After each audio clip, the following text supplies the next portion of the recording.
News filtered through early in the afternoon. After his face had been plastered across marketing campaigns and the primary reason for anyone turning up here, fears grew that Lionel Messi might not be involved.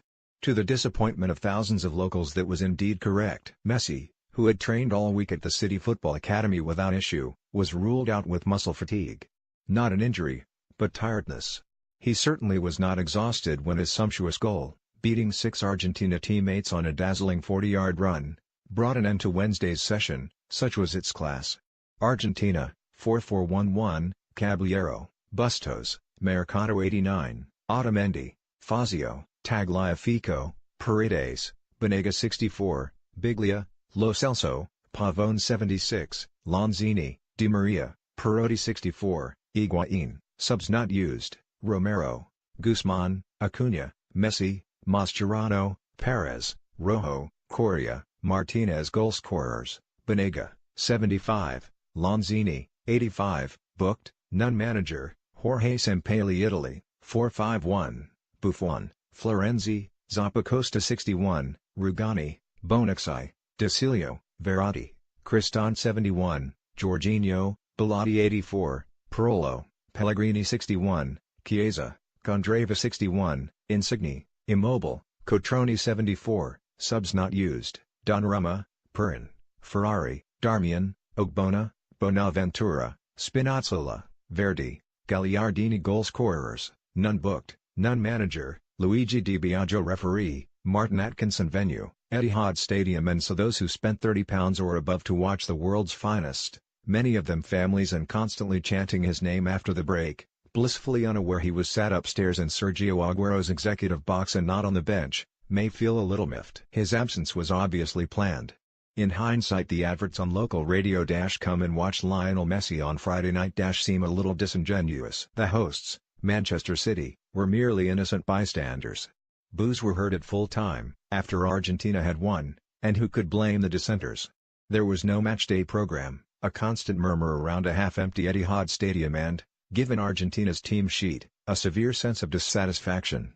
The promoters, on side, certainly have not endeared themselves around these parts. The argument from those inside Manchester City is that last night was organized on the hoof, marketing conducted far too late, hence the disappointing crowd. It did not feel like two heavyweights of the game going toe-to-toe. But it really ought to have done. Argentina are at a critical stage of their development, hugely indebted to Messi's hat-trick in the final World Cup qualifier against Ecuador in October, and with huge question marks over how Jorge Sampaoli shoehorns their massive quality into a coherent outfit. Well, he has decided against it. For now, at least. Both Mauro Icardi and Paulo Dybala, of Inter Milan and Juventus and potentially heading for the Premier League this summer, were left out of the travelling squad to have enjoyed City's fabulous facilities this week. What Gareth Southgate would give for an opportunity to make those sorts of difficult decisions. Both forwards, typically, would walk into the England squad. Italy, meanwhile, are treading water. Gianluigi Buffon is back from retirement, laughing through his press conference and denying the gifted youngster Gianluigi Donnarumma vital experience as those Azzurri gloves are passed. They are waiting for a permanent manager, with Luigi Di Biagio keeping the seat warm for the next incumbent, whom Italy hope is Antonio Conte. Buffon made a couple of smart stops before half-time, the best from a Nicolas Otamendi header and Gonzalo Higuain also thwarted. The late David's story was remembered with a minute's silence before the first international since his death earlier this month. Embroidered to each shirt was David sempre con noi, David, always with us. Angel Di Maria and Marco Verratti, teammates at Paris Saint-Germain, swapped shirts at half-time. It was that kind of evening. Willy Caballero's international debut at the age of 36 as noteworthy as it got until Banega's driven 75th-minute finish and Manuel Lanzini's super-lofted strike 5 minutes from time. The enduring memory, however, will be of Messi alongside Aguero, staying with City next week to continue rehabilitation on a knee injury, staring into the distance, looking cold. And, to be brutally honest, relatively bored.